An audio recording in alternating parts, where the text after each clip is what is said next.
So John Gibson is willing to waive his no-trade clause, allegedly, to come to the Edmonton Oilers. And this one has me skeptical in more than one way.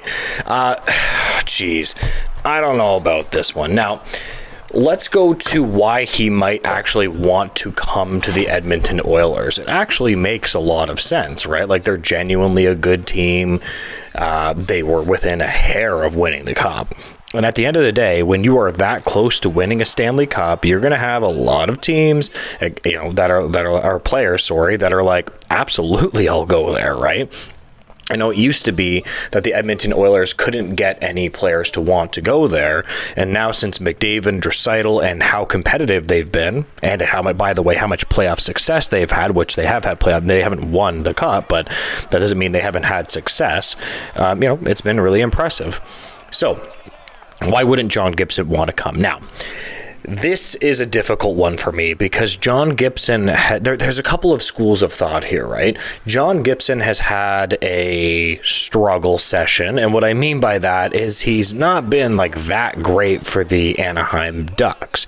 Now, you could make the argument that that's because the Anaheim Ducks have not been a good NHL team, right? Like, that's just, it's a fair point, right? Like, you can't completely blame it on him. And maybe if he goes to a good NHL team, he just gets better. His numbers this year have actually been pretty decent. Like, he's not a complete train wreck, although he's been below, league average for a number of years, right? He has a contract AAV of $6.4 million. Okay?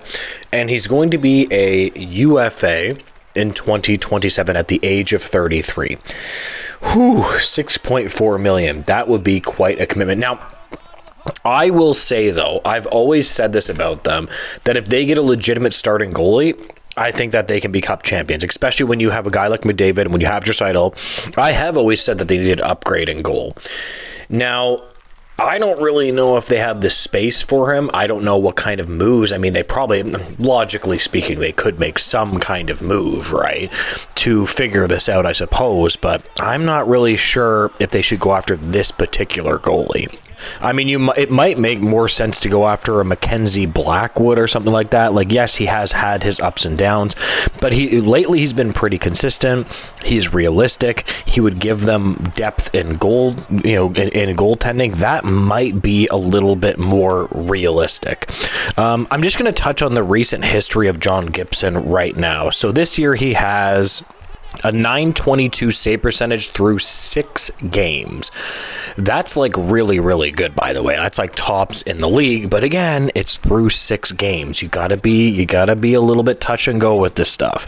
Goalies are random, and this one worries me. The past 2 seasons, he's played like 100 games. I think he's literally in the last 2 seasons, he's literally played 99 games. So, he is durable. I will give him that. Like, he shows up and he plays.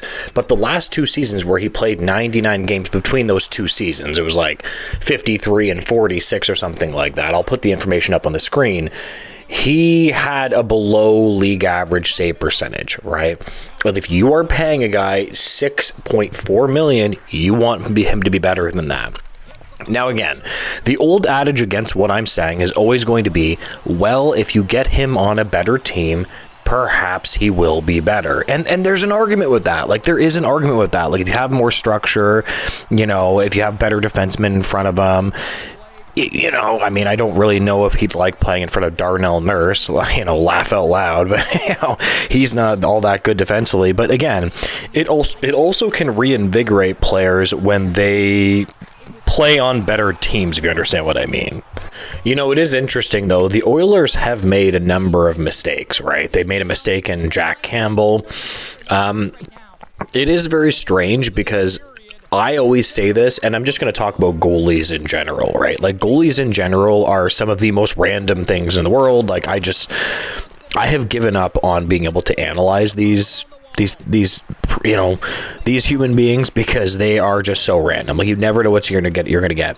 I really don't like when teams spend huge on goaltending, generally speaking. Like, you even see it with Vasilevsky, man. Like, man, the Leafs always make him look really human, and sometimes he is just way out to lunch. And you know, if you look at the top big goalie contracts in the National Hockey League, you know, Google them. Really Google them.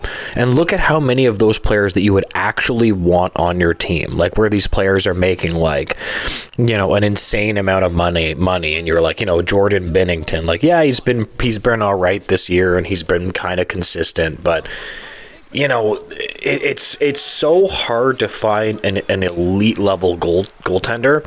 However, when you do find an elite level goaltender and they have the ability to perform in the playoffs, it changes the absolute game. Like, you even see Bobrovsky. I remember when the Panthers signed that contract, you know, it was a long while ago when they signed that contract, but you know, and then Bobrovsky was sick for them in the playoffs. Like, he was sick for them in the playoffs. He was, you know, he was a large reason as to why they won a cup.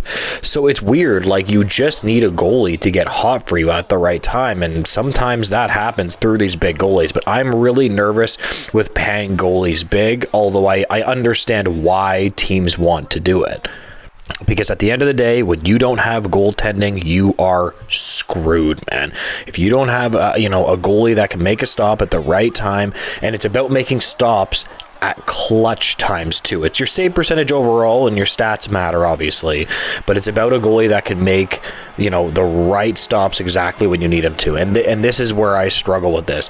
I'm usually not a fan of paying a goaltender a huge payday unless he is a solidified, like, star level guy. That's my take on it. I would probably avoid this and maybe look for some, you know, smarter, more intelligent options. Anyways, I'm gonna leave the video there. I just want to touch on this trade room. I hadn't talked about this one yet. If you could like, comment, and subscribe, I would appreciate that, guys, and have a good day. Bye.